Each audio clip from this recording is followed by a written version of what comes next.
Boa noite, meus amigos. Estamos aqui de volta. Como sempre, começamos invocando a Santíssima Virgem Maria, o Santo Padre Pio de Pietrelcina, para que roguem a Deus que nenhuma injustiça se cometa neste programa.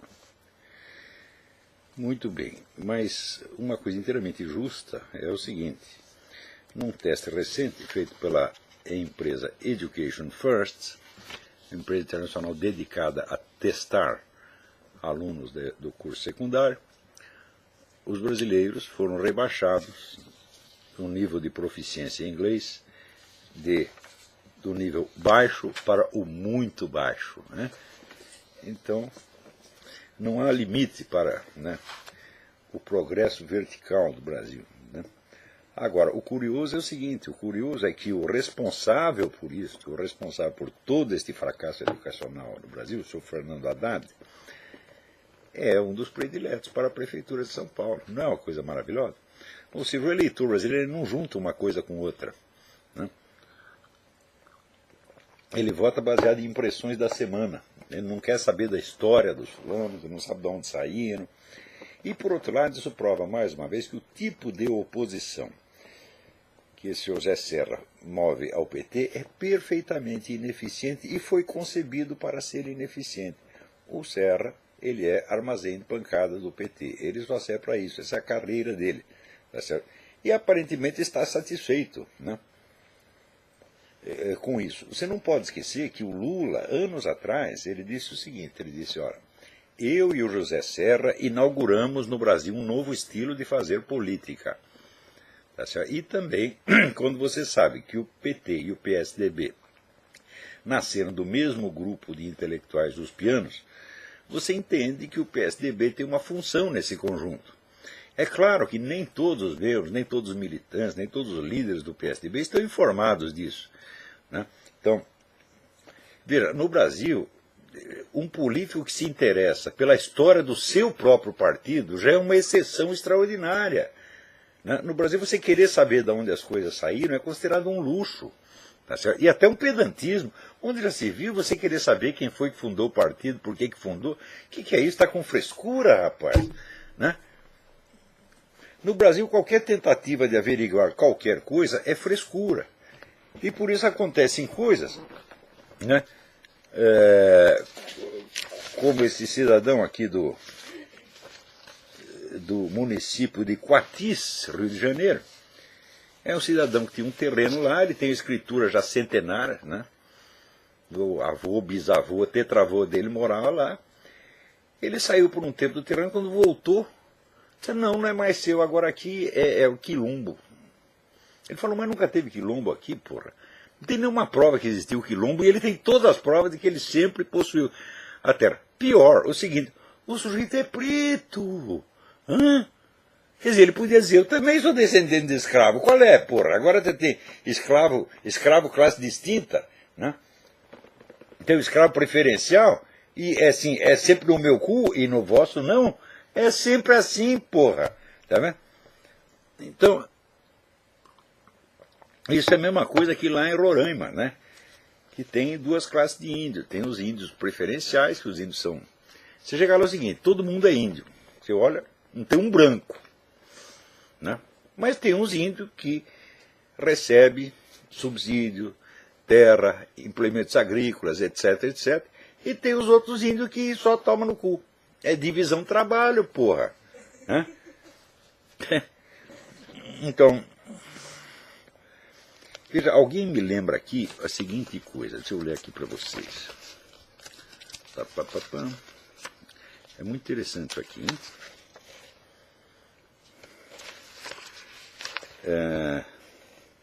O Bruno Campelo me escreve aqui, dizendo o seguinte: estava escutando hoje o Throat Speak de 7 de dezembro de 2009 e ouvi a mensagem que o senhor Euclides de Oliveira Júnior enviou para o professor Lavo. Nessa mensagem, o senhor Euclides disse ter recebido de Deus uma mensagem sobre uma ação divina que se cumpriria em 3 anos. Segundo entendi, a mensagem teria sido recebida no dia 13 de novembro de 2009. Portanto, os 3 anos estarão completos no dia 13 de novembro de 2012, no qual, como se pode ver através deste link, haverá um eclipse total do Sol, segundo a NASA. Então vamos ficar atentos para o 13 de novembro, né? Porque aquelas mensagens do Euclides sempre me pareceram muito sérias, muito verdadeiras, e até onde é correspondente aos fatos. Então, vamos ficar atentos, né? Agora, para não dizer que está tudo perdido, né, na França eles fizeram flash mobs em 75 cidades em defesa do casamento tradicional. Você vê, a França tem uma imagem de ser um país onde todo mundo é comunista, esquerdista, etc. Você fala, não é não, meu filho, porque todas as vezes que eu estive na França, você ia na missa, quarta-feira, terça-feira, às 3 horas da tarde, a missa estava cheia. E não era só velhinha que tinha lá, não, havia pessoas de todas as idades. Todas as igrejas que eu fui, era assim. Eu fui lá numa igreja, a igreja era do século IX, né? E estava lá um padre fazendo um sermão muito sério, a igreja cheinha, dia de semana, à tarde. Outras igrejas que têm mais prestígio, como a famosa igreja da Rue du Bac, onde você tem a tal da medalha milagrosa, é assim, então está assim o tempo todo. Então, quer dizer, a gente vê que existe também, como sempre existe uma França real e uma França oficial. A França oficial que aparece na mídia, né? Agora, é verdade que nas sondagens de opinião, no mundo inteiro, o Barack Obama é o candidato preferido no mundo inteiro, exceto nos Estados Unidos. Né? E entre os países que o preferem, então, a França, evidentemente, mas a pesquisa certamente foi feita só em Paris, e o Brasil, é claro. Agora, sabe onde ele teve menos votos, ainda que sendo preferencial? No Quênia. Porque lá eles conhecem a peça, porra, está entendendo? Ele já sabe do que se trata. A família do Barack Obama, ela está tudo metida com Al-Qaeda, Hamas, essas merda toda, né? O cara que ele apoiou lá, eu esqueci o nome do sujeito agora, o governante que ele apoiou lá, era um tirano, genocida, assassino. Então no Quênia ele já conhece a história, porra. Então, não é, o cara é nosso parente, sim, é nosso parente, mas como sempre, é no nosso cu e não no vosso. É sempre assim, né? Agora, você vê que coisa, essa política externa do Obama, ela foi, na verdade, muito pouco discutida durante os debates presidenciais. O Romney usou uma estratégia de transmitir uma imagem de calma, soberania, tranquilidade, e olha, funcionou porque ele está na frente em todas as pesquisas. De todos os candidatos desafiantes que houve contra presidentes em exercício, ele é o que está tendo a preferência mais alta desde os anos 60. Se você pega assim, como estavam as eleições, como estavam as pesquisas, 2 semanas antes das eleições, no tempo que o candidato era o Clinton, o Jimmy Carter, o Reagan, etc., o candidato de oposição sempre estava mais baixo do que o Romney está hoje. Então, a não ser que haja uma trapaça monstro, parece que a era Obama vai acabar, né? E, no entanto, esse caso lá da Líbia, de Benghazi, né, de ontem para hoje é que se divulgou o fato seguinte, é que 2 horas depois do ataque, 2 horas, já haviam chegado ao Departamento de Estado e à Casa Branca mensagens desesperadas que informavam que não só que era um ataque terrorista, mas informava até o nome da organização terrorista que havia assumido a autoria do ataque. Isso quer dizer o seguinte, o Barack Obama sabia de tudo, mas para não confessar que a política dele lá está dando errado, ele decidiu dizer que era um protesto popular espontâneo causado por aquele filminho, né? E mais ainda, ele disse, eu vou punir severamente os responsáveis. O único responsável que foi punido é o autor do filminho, que está na cana faz 30 dias. Enquanto os autores mesmo do massacre estão tudo na rua, tudo passando muito bem. E o governo americano não fez porra nenhuma até agora. Então, quer dizer, confirmou-se que o Barack Obama mentiu. E mentindo, expôs aqueles funcionários americanos ao risco de morte, risco que se cumpriu integralmente. Né? Pior ainda, a guarda, né, de líbios que estava encarregado de tomar conta ali da embaixada, estava infiltrada de gente do Al-Qaeda, porra. Né? E tropas americanas mesmo não tinha nada. Agora, como é que o cara, 2 horas depois do começo do ataque, ele está sabendo de tudo e não faz nada. É porque não, se a gente fizer alguma coisa, vamos confessar, né, que a primavera árabe não era o que nós dissemos. Olha, eu sempre soube falar, esse negócio, a primavera árabe só tem uma finalidade, colocar no poder a fraternidade islâmica em todo o mundo árabe, tá entendendo? Todo o mundo islâmico, tá certo? Não é árabe, é islâmico, porque árabe é 8% do mundo islâmico, né? O resto é paquistanês, indonésio, africano, tudo misturado.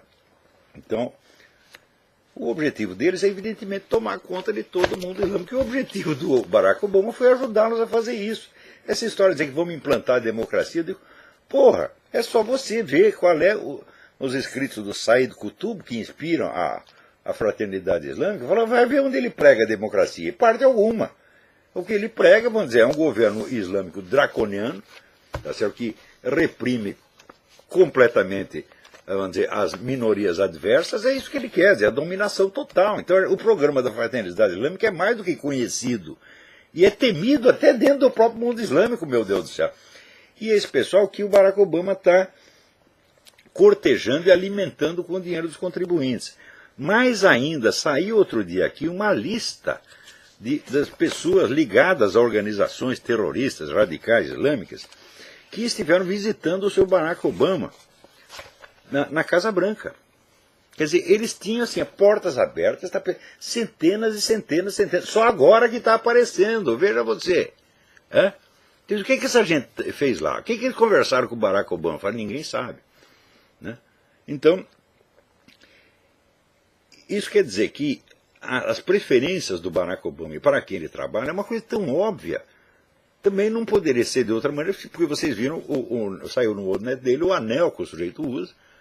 No anel está escrito a Shahada. A Shahada é a declaração de fé islâmica, é o princípio número 1 do Islã. La ilaha illallah, quer dizer, só existe Deus, o único Deus é Deus. E por dentro deve estar escrito, segundo os especialistas, por dentro do anel deve estar escrita a segunda parte da Shahada, que é Muhammad Rasulullah. Quer dizer, Muhammad é profeta de Deus. Então, evidentemente que há, vamos dizer, um comprometimento do Obama, não com o Islã no sentido religioso da coisa, tá certo? Mas com o Islã geopolítico, que é o Islã da fraternidade islâmica. Né? Religiosamente, quais são as crenças religiosas do Barack Obama? Isso é perfeitamente irrelevante. Dizer que ele é cristão é absolutamente ridículo, porque a única igreja que ele frequentou é a do Jeremiah Wright, que é tão cristã, tá certo, quanto aí Leonardo Boff e Frei Beto, coisa desse tipo. Quer dizer, é uma igreja marxista. Só isso. Então, a lealdade dele está entre o comunismo e o radicalismo islâmico. É uma coisa tão patente. Porém, acontece que nos debates aqui, os candidatos assumem o compromisso de não colocar em dúvida a honra e nem o patriotismo dos seus adversários. Então, na prática, você não pode falar mal dos caras. Pode falar assim um pouquinho, né? O Obama até abusou do direito de falar mal, né? Falar mal, fazer gracejo de mau gosto e olhar feio, etc. E quer saber? Pegou muito mal. Quer dizer, o pessoal até reclama, não, mas o Romney não vai reagir ao todo. O Romney, não, ele continua na dele, falando do seu programa. Então, de vez em quando ele dava lá um coice no Obama, mas como que ele não quer nada. E em nenhum momento ele fez cara feia para o Obama, ao contrário, quando o Obama falava, quando o Romney falava, o Obama ficava olhando para ele com assim, um olhar fuzilando. Você vê o ódio mal disfarçado, o ódio mal camuflado. Né? E quando o Obama falava, o Romney olhava para a cara dele assim com um ar até de simpatia e piedade, tá entendendo? Mas não havia nenhuma insinuação no olhar. Né? E quer saber? A conduta do Romney pegou muito bem, todo mundo achou que ele é presidencial. Quer dizer, o presidente tem que estar, como diz o francês, au-dessus de la mêlée, quer dizer, acima da confusão. Né? Ele tem que pairar, né? E dar um ar de respeitabilidade, de segurança e tranquilidade. E isso o Romney transmitiu o tempo todo, aquele ar de, olha, eu sei o que eu estou fazendo, eu sou profissional, eu sou da área, o rapaz aí está nervoso, vocês não liguem não, nós vamos aqui trabalhar, tá, e funcionou pra caramba, um negócio incrível, né? E que é essa coisa que os brasileiros tentam imitar. Né? Quer dizer, o brasileiro que faz oposição ao PT, eles querem ter a mesma conduta. Acontece que as eleições brasileiras não se pautam pelas mesmas regras da americana. Né? por exemplo, essa coisa da imagem presidencial. Você acha que o Lula teve algum dia imagem presidencial? Você acha que o Sarney teve imagem presidencial? Então, simplesmente não existe isso no Brasil, né? Então, o sujeito chegar num debate ou num programa de televisão, o candidato chegar e se mostrar muito sereno, calmo, então, no Brasil não funciona. Isso no Brasil isso é prova de fraqueza. Agora, aqui, meu filho, está tudo que se faz na política está codificado, está tudo arrumadinho. Por exemplo, o protocolo do Congresso, vocês não imaginam a complexidade das regras. Por exemplo, para você apresentar uma emenda, para você fazer uma objeção. Quer dizer, até tem aqui o livro, cadê que está? Aqui, vou mostrar para vocês aqui. Aqui, Robert's Rules of Order. Isso aqui é o seguinte, o sujeito para abrir a boca no parlamento, ele tem que decorar esse negocinho. É tudo cheio de regra. Tá certo? E nas eleições também é tudo cheio de regra. Tem que andar direitinho, tá, né? Então, claro, você pode de vez em quando fazer uma piadinha, tal, mas você não pode, por exemplo, mostrar que você tem raiva do adversário. Eu acompanhei, eu vi alguns dos debates do Ronald Reagan, né, durante as duas eleições que ele venceu. Ele fazia umas piadinhas, mas ele nunca estava brabo, ele estava sempre tranquilo, numa boa, com simpatia, né? Se também não pode caprichar muito na simpatia, não pode puxar saco, tá entendendo? Então o negócio aqui é assim, é como se fosse a corte de Luís XIV, tá? Tem um protocolo e tem que seguir o protocolo. No Brasil não tem protocolo nenhum, porra. Hã? Quer dizer, você vê, a democracia brasileira tem quantos anos? Começou em 1988, não tem tradição nenhuma, é tudo improvisado, né? E depois, logo veio o Sarney, né? O Sarney parece aquele tipo do político interiorano mesmo. Depois veio o Lula, meu Deus do céu, né? Quer dizer, o FHC ainda tentou dar aquela imagem presidencial, mas ele não convencia muito, meu Deus do céu, né? Vocês lembram que numa eleição, quando um dia, na eleição, o Fernando Henrique era candidato, ele entrou na sala do governador, sentou na cadeira de prefeito, exatamente, sentou na cadeira de prefeito. Né? Daí o Jânio Quadros, quando voltou, que era o prefeito, ele foi lá com inseticida.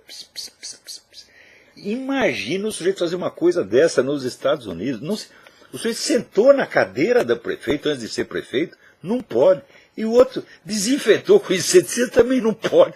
A carreira dos dois estaria acabada imediatamente aqui. Ninguém mais votaria neles, nem para representante municipal aqui em Colonial Heights, tá entendendo? No Brasil, pode fazer assim, o Brasil tudo é circo. E o truque aí é fazer um circo de um nível um pouco mais inteligente, mais inventivo. Esse é o truque. Foi assim que o Jânio Quadros fez a carreira dele. Né? Porque ele era um tipo circense e o seu grande adversário, que era Adhemar de Barros, também era tipo circense. Tá certo? Mas o Jânio conseguiu ser mais engraçado, então se elegeu presidente, porra. Então, agora, é isso que esse pessoal aí tem que aprender, inclusive Zé Serra. Né? Você olha o Zé Serra, meu Deus, o Zé Serra é um tipo totalmente sem graça. Quer dizer, essa imagem presidencial seriedade não tem nada a ver com ser sem graça. Ronald Reagan não é sem graça. O Romney não é sem graça. Né? O Romney tem esse, como é que se diz, essa imagem de simpatia, sex appeal, a mulherada fica toda louca por causa dele. Né? O Obama também tinha, mas agora o Obama envelheceu 20 anos em 4, né? Ele está lá, capenga, né? Tentando mostrar força, que uma força que já não tem. E, além disso, ele não tem um currículo para apresentar. Porque o Obama chegou lá e disse, nós vamos fazer isso, e mais isso, e mais isso, e mais aquilo, e mais aquilo. A pergunta que aparece automaticamente, por que você já não fez nesses 4 anos? Não é isso?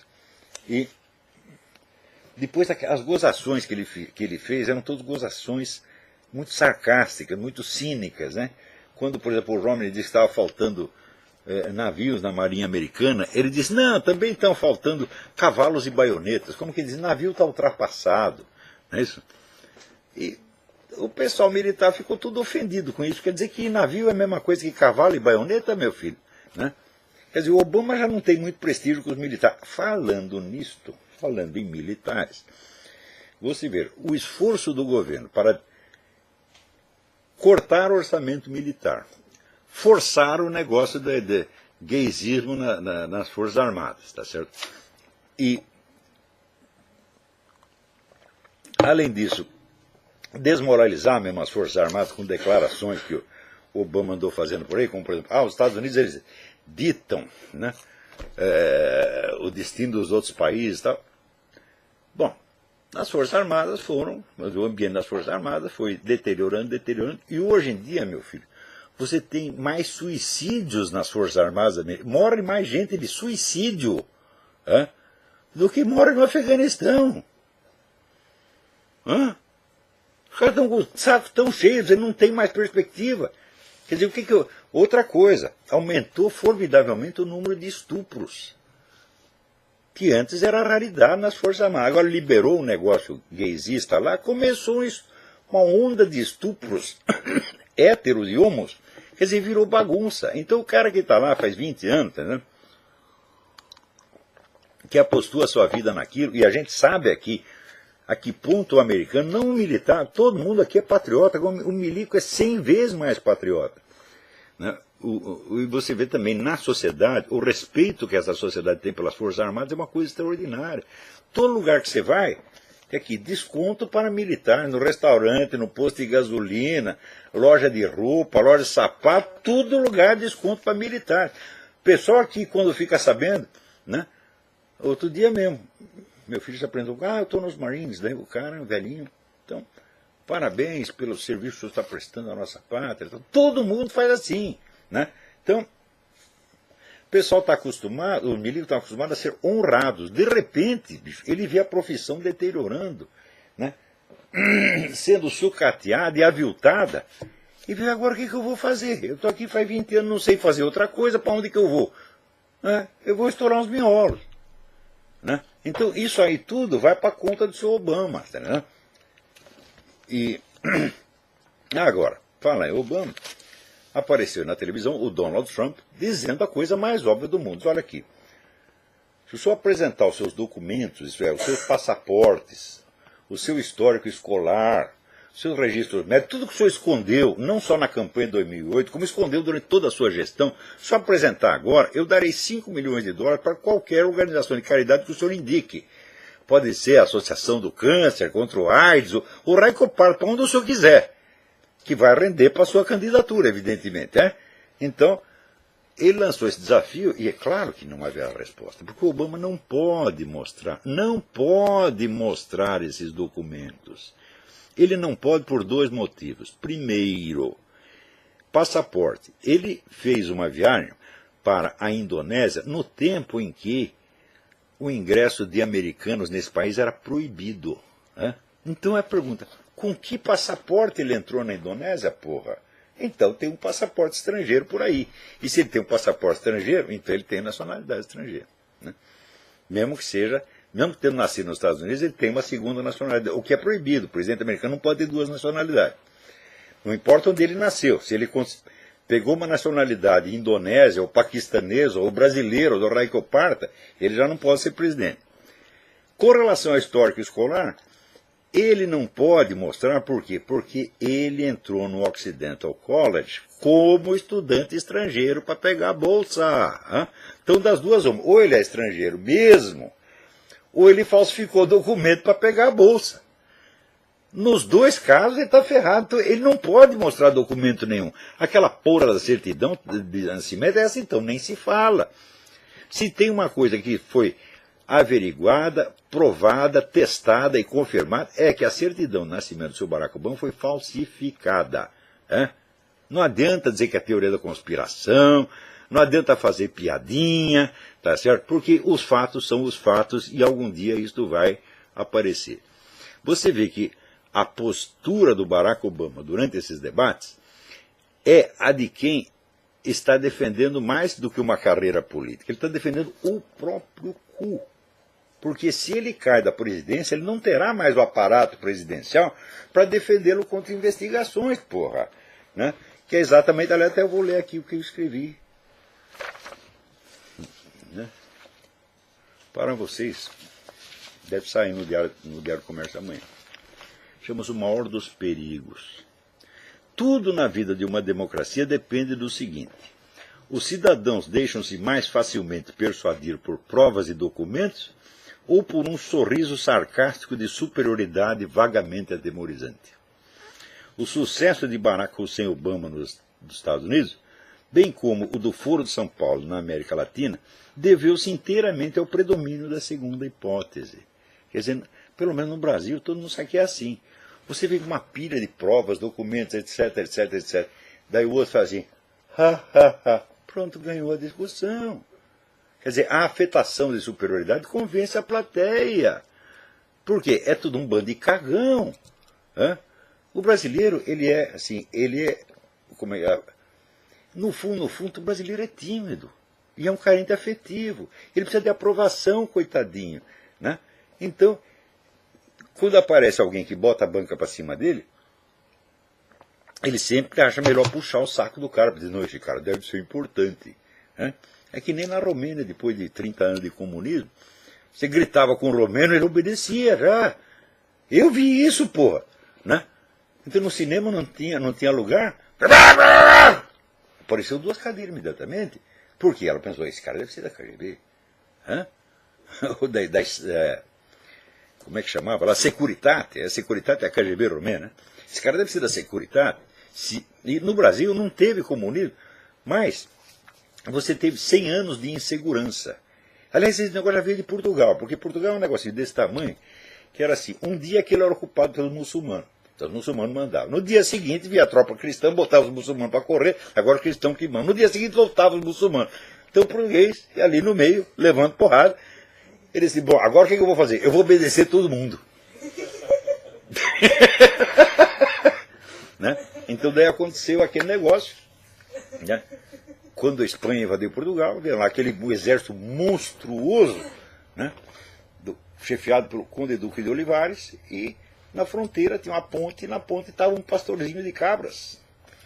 Né? O pastorzinho viu o Conde Duque e disse assim, Vossa Excelência pode passar que não lhe farei mal. O Conde passou com o exército, não foi agredido pelo pastorzinho. Então, é assim, quer dizer, situação de muita insegurança, muita imprevisibilidade, faz com que as pessoas acabem se acovardando e aceitando qualquer coisa, mediante uma simples afetação de importância. Então, provas e documentos não mostram que eu tenho autoridade, mostram apenas que eu estou dizendo a verdade, mas que importa a verdade? Hein? Aqui tem a verdade, um cara entra com a verdade e o outro entra com uma afetação de importância. Quem é que tem o poder? O cara da importância. Hein? Então, vamos lá. Lá como cá, a grande mídia em massa esquivou-se à obrigação elementar de investigar e informar, preferindo um jogo de cena destinado a inibir, mediante a ameaça velada da humilhação e do ridículo, todas as perguntas politicamente indesejáveis. O medo do ridículo é a coisa mais ridícula do mundo. Vocês não leram a história de Jesus Cristo, meu Deus do céu. Jesus Cristo não foi submetido a uma ridícula, humilhação, cuspiram no cara, fizeram o diabo. Nem Jesus Cristo escapou, como é que nós vamos escapar? Agora, o brasileiro tem a ilusão de que ele vai escapar. Ele nunca vai ser exposto ao ridículo. Aí você já caiu no ridículo, pô. Então, se fizerem piada de você, piada sarcástica, piada maldosa, o que você faz? Inventa uma outra piada pior do cara, pô. Por que vai se incomodar tanto com isso? Então vamos lá, a bem disciplinada uniformidade desse comportamento não pode ser explicada por nenhuma convergência acidental de preconceitos. Sem nenhuma exceção visível, tanto as empresas quanto os repórteres, redatores e editores definitivamente tomaram posição e mostraram colocar os interesses das suas facções políticas prediletas bem acima do dever jornalístico de investigar, de informar e, sobretudo, de ouvir os dois lados. Vozes divergentes, pouquíssimas e débeis, não puderam ser caladas de todo, mas, manifestando-se exclusivamente nas sessões de opinião ou em blogs, acabaram por tornar-se inaudíveis sob a monstruosa orquestração de desconversas, piadinhas cínicas e rotulações pejorativas nas páginas noticiosas.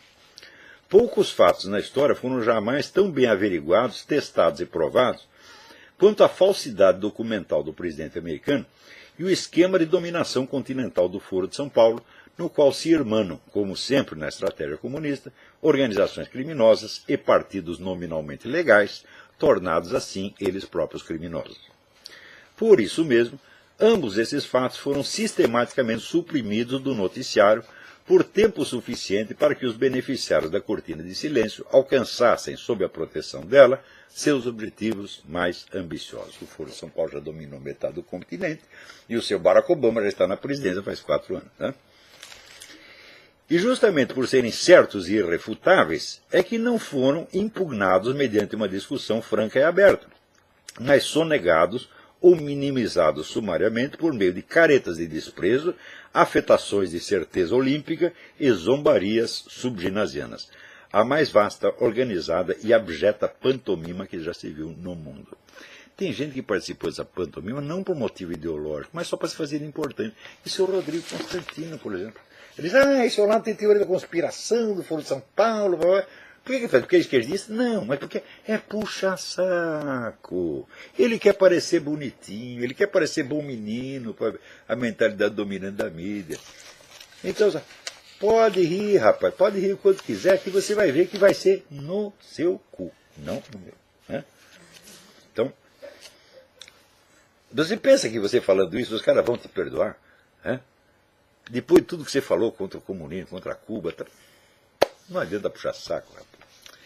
A mídia, como o próprio nome diz, é o que está no meio, no centro, interconectando classes, grupos, regiões e famílias na visão simultânea de um conjunto de informações disponíveis uniformemente a todos. Ela é, por excelência, o lugar comum, locus communis, em latim, topos koinos, em grego. Eu uso essa expressão porque esse é um termo técnico da filosofia, hein? A fonte das premissas geralmente aceitas numa comunidade humana como garantias de verossimilhança e razoabilidade, bases de toda argumentação e crença. Ela desfruta, assim, de uma autoridade mais ampla e avassaladora do que qualquer casta sacerdotal jamais dispôs no passado em qualquer lugar do planeta. Até aproximadamente os anos 70, alguma idoneidade no exercício dessa função suprema era garantida, nas democracias, pela variedade ideológica das publicações que livremente concorriam no mercado, como, por exemplo, no Brasil da segunda gestão Vargas, A Última Hora de Samuel Weiner na esquerda e o Estadão na direita. Desde então, não só nesse país ou nos Estados Unidos, mas em todo o hemisfério ocidental, a concentração das empresas em poucas mãos, aliada à progressiva padronização das mentes dos jornalistas, por intermédio do ensino universitário que as forma, reduziu a mídia a instrumento de governo e força uniformizadora da alma popular, sem que ela nada perdesse do prestígio residual de locus comunis adquirido em épocas de maior diversidade e franqueza. Qualquer observador atento pode notar que, quando mais um slogan ou chavão da nova moralidade que se pretende impor à humanidade aparece no programa do globalismo fabiano, ele é imediatamente adotado por toda a mídia mundial. E as opiniões diferentes, que até a véspera circulavam normalmente como expressões respeitáveis, são repentinamente marginalizadas e expostas à execração pública como sintomas de radicalismo ou doença mental.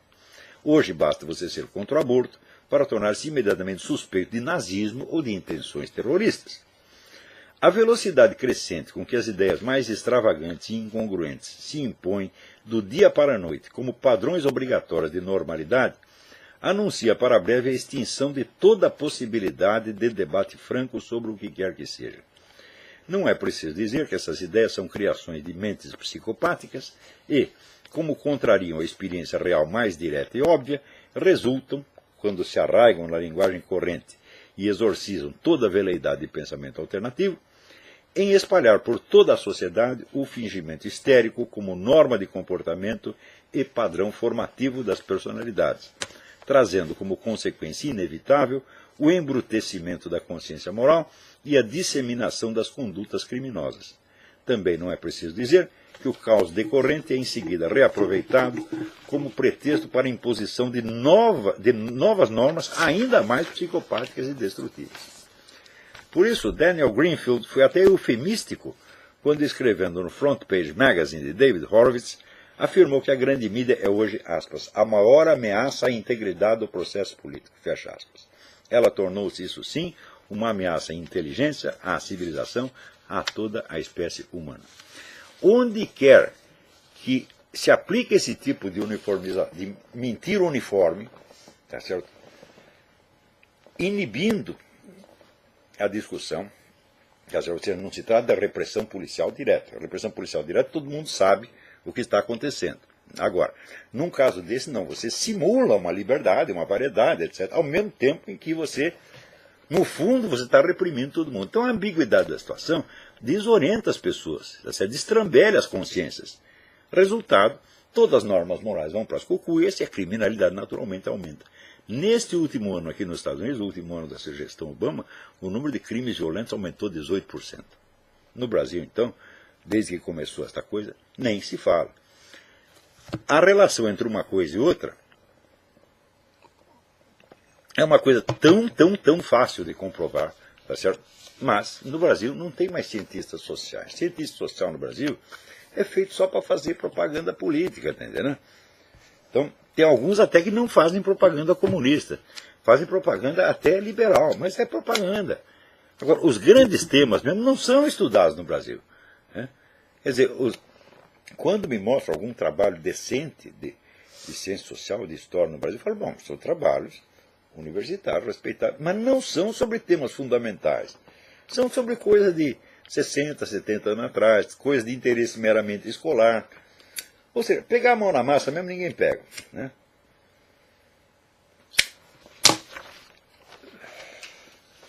Agora, não deixe de... Procure esse artigo do Daniel Greenfield no Front Page Magazine, é frontpagemag.com, frontpagemag.com. É a excelente revista do David Horowitz. Né? Alô, tem alguém na linha aí?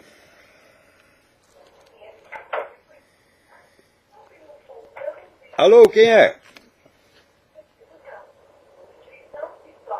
Eu estou ouvindo o pessoal falar aí na sua casa, não estou interessado na sua vida doméstica.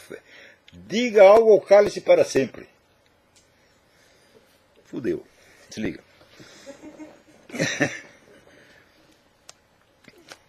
Então, aqui chega uma notícia horrorosa sobre rapto e estupro sistemático de crianças cristãs no Paquistão. Um negócio impressionante. E aparecem refugiados árabes, refugiados africanos, toda hora dizendo, escuta, esse pessoal islâmico lá, eles são muito mais racistas do que tudo no Ocidente. Falando, mas quem é que não sabe, pô? Eu já tive aquela discussão com o seu Gustavo Moreira. O pessoal muçulmano foi campeão mundial da escravidão. Tá certo? E até hoje, no Sudão você ainda tem escravidão. Né? Então, outra coisa, quem inventou as teorias racistas foram autores islâmicos. No século X, XI já tinha toda a teoria racista. Veja, que no Ocidente só iria aparecer no século XVIII, leia a história da ideia de raça do Eric Voegelin, e Raça e Estado, os dois livros que o Eric Voegelin fez. O racismo só aparece mesmo na sociedade ocidental no século XVIII, quando vai se formando a moderna biologia. Então aparece o conceito biológico de raça e daí aparecem os doutrinários dizendo, raio, isso é uma boa ideia, isso aí nós provamos a nossa superioridade pela biologia. Isso já estava no mundo islâmico desde o século IX, X e XI. Né? E não era um cara aqui, não, eram os pensadores mais importantes, quer dizer que o racismo era normal e oficial em todo o mundo islâmico. Né? Então não há nada para estranhar nisso aí. Alô, quem é? Alô?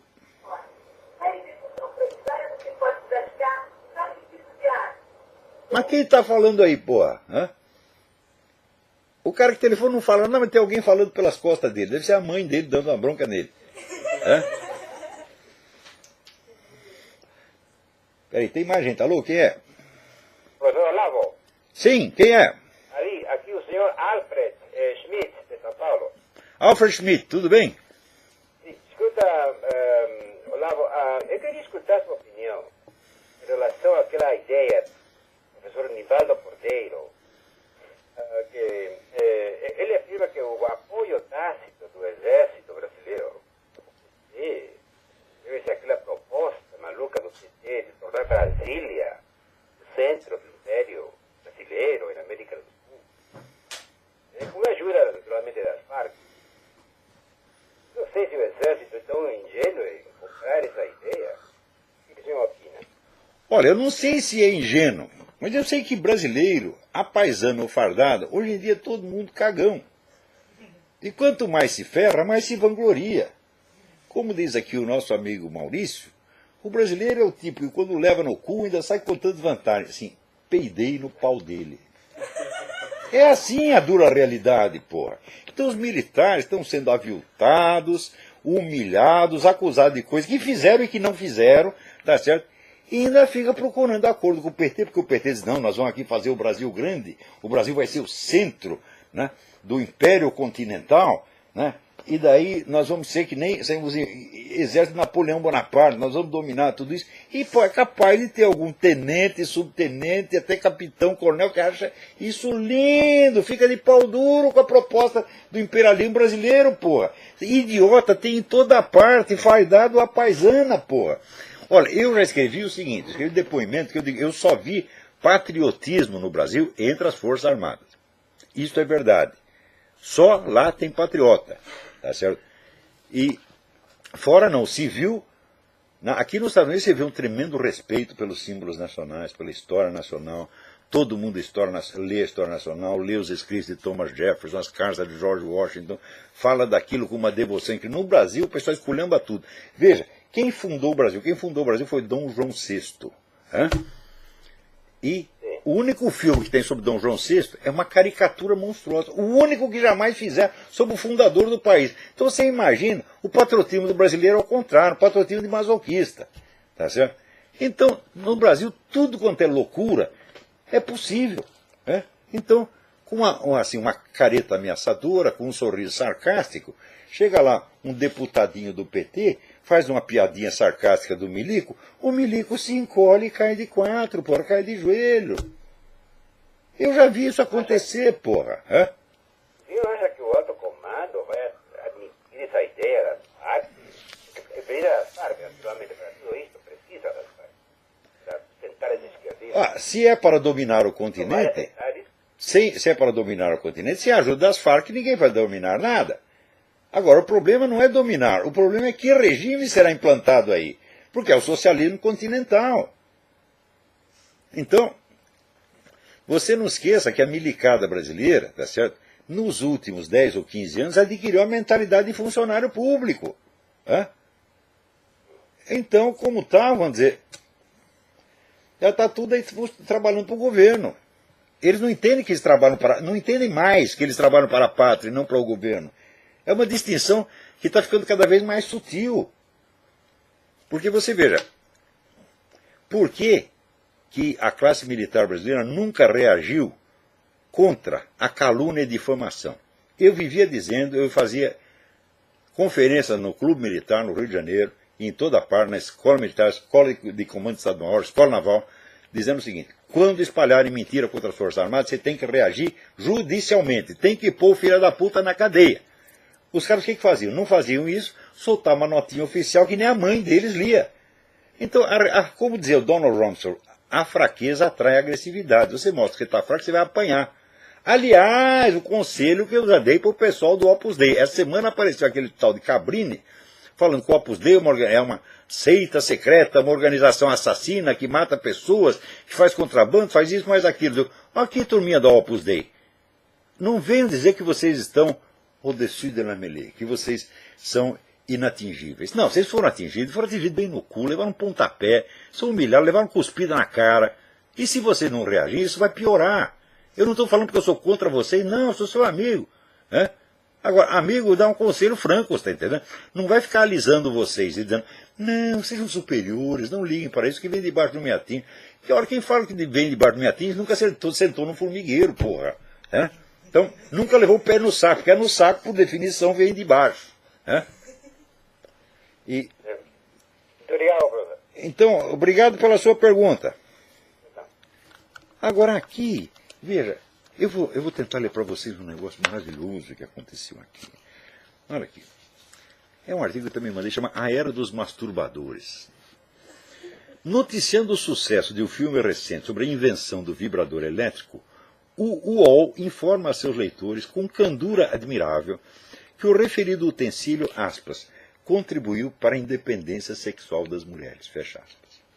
Ninguém, em seu juízo perfeito, porá em dúvida que o masturbador solitário, de ambos os sexos, com ou sem aparelhos, é fisicamente independente da presença de um parceiro.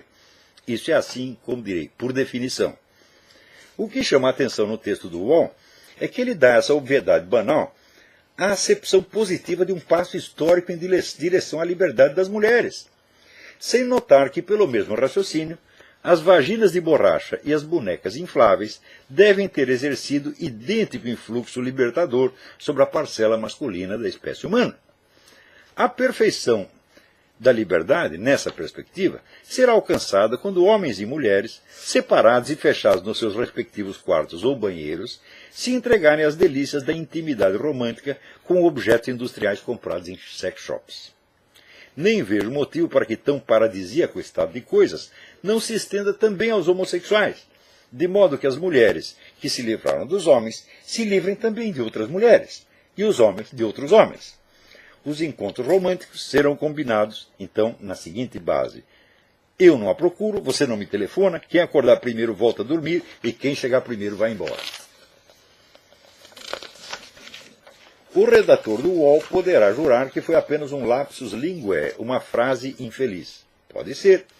Mas qual ato falho freudiano o levou a produzi-la?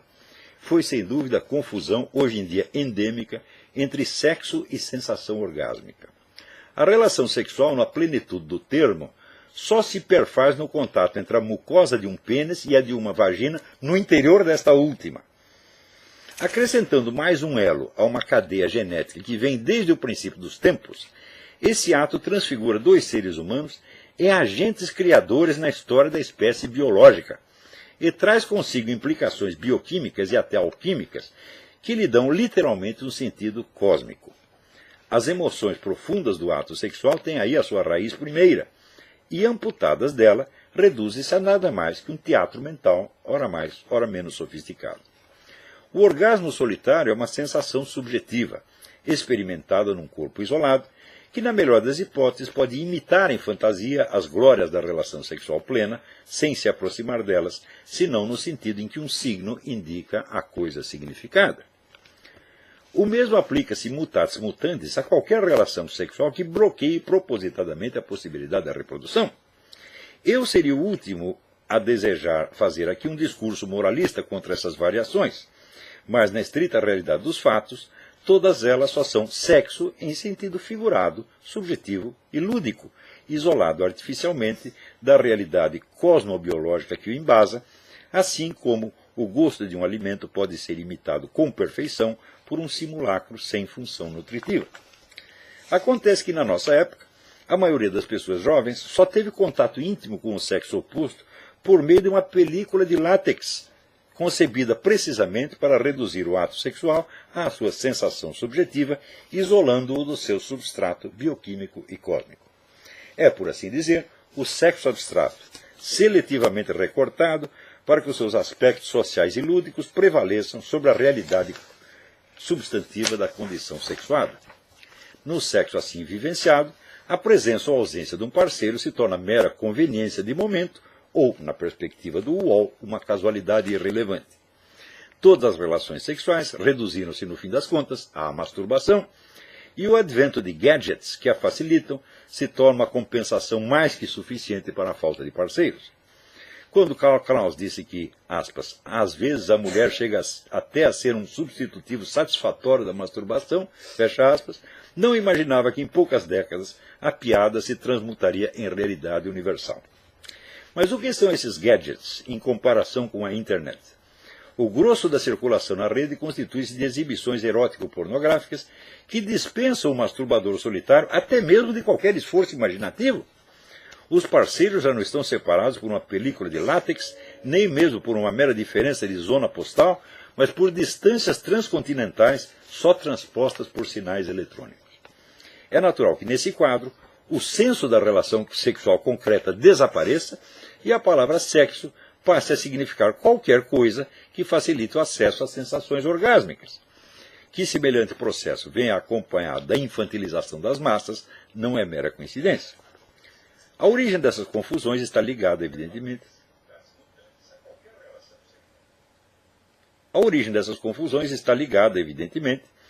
ao sucesso das reivindicações feministas, gaysistas e similares. Muitas dessas reivindicações são justas. Como sabemos que o são? Sabemos porque temos princípios universais do bem e da justiça que podem ser aplicados aos casos particulares, mesmo raros e excepcionais. Mas quando esses princípios desaparecem do cenário cultural e, no seu lugar, as exigências de grupos específicos assumem o papel de mandamentos universais, a desorientação das consciências segue-se necessariamente e instaura, em nome de pretextos parcialmente justos, a injustiça geral, que acaba por se tornar indiscernível da justiça autêntica. É então que as pessoas começam a pensar e escrever como o redator do UOL. Então, eu acho que... Agora, para terminar, tem aqui um leitor que me enviou uma sugestão. No Estado de São Paulo, os cidadãos defensores da família e dos bons costumes não têm um representante no Congresso. Quero pedir que o Olavo de Carvalho se candidate a deputado federal. Você muito me honra, porém, a resposta é a seguinte: nem cagando. Até a semana que vem. Muito obrigado.